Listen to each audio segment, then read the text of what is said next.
എല്ലാവർക്കും എൻ്റെ വീഡിയോയിലേക്ക് സ്വാഗതം. നവഗ്രഹങ്ങളെ കുറിച്ചാണ് ഞാനിവിടെ പറയുന്നത്. പൊതുവെ വിഷ്ണു ക്ഷേത്രങ്ങളിൽ നവഗ്രഹ സന്നിധി ഉണ്ടാവുകയില്ല.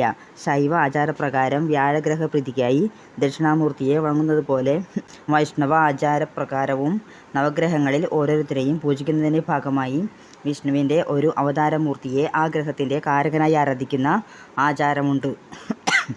അതുകൊണ്ടാണ് വിഷ്ണു ക്ഷേത്രങ്ങളിൽ നവഗ്രഹ സന്നിധികൾ അധികം കാണപ്പെടാത്തത്. വിഷ്ണുദേവനെ തൊഴുതാൽ നവഗ്രഹങ്ങളെയും തൊഴുത് പ്രാർത്ഥിച്ച ഫലം കിട്ടുന്നു. വിഷ്ണുവിൻ്റെ ഓരോ അവതാരത്തിനും ഓരോ ഗ്രഹഫലങ്ങളുണ്ട്. മത്സ്യാവതാരം കേതു എന്ന ഗ്രഹത്തിനെ സൂചിപ്പിക്കുന്നു. കൽക്കി അവതാരം ബുധൻ, വരാഹ അവതാരം രാഹു, നരസിംഹ അവതാരം ചൊവ്വ എന്ന ഗ്രഹത്തിനെ സൂചിപ്പിക്കുന്നു. കൂർമ്മ അവതാരം ശനി, കൃഷ്ണ അവതാരം ചന്ദ്രൻ, പരശുരാമ അവതാരം ശുക്രൻ എന്ന ഗ്രഹത്തിനെ സൂചിപ്പിക്കുന്നു.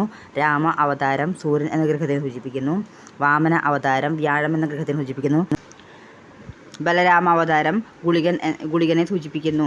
നരസിംഹാവതാരം ഗ്രഹങ്ങളിൽ ചൊവ്വയുടെ ദോഷകാഠിന്യം ലഘൂകരിച്ച് നമുക്ക് നന്മയോഗം വിധം മാറ്റുന്നതിനാൽ നരസിംഹമൂർത്തിയെ ചൊവ്വാഴ്ചകളിലും ദിവസവും ചൊവ്വാഹോരയിലും വണങ്ങുന്നത് നല്ല ഫലം നൽകും. പല ഹോരകളുടെ സംക്ഷിപ്തമാണ് ഒരു ദിവസം. അതിൽ ചൊവ്വാഹോര വരുന്ന സമയം നോക്കിയാണ് പ്രാർത്ഥിക്കേണ്ടത്.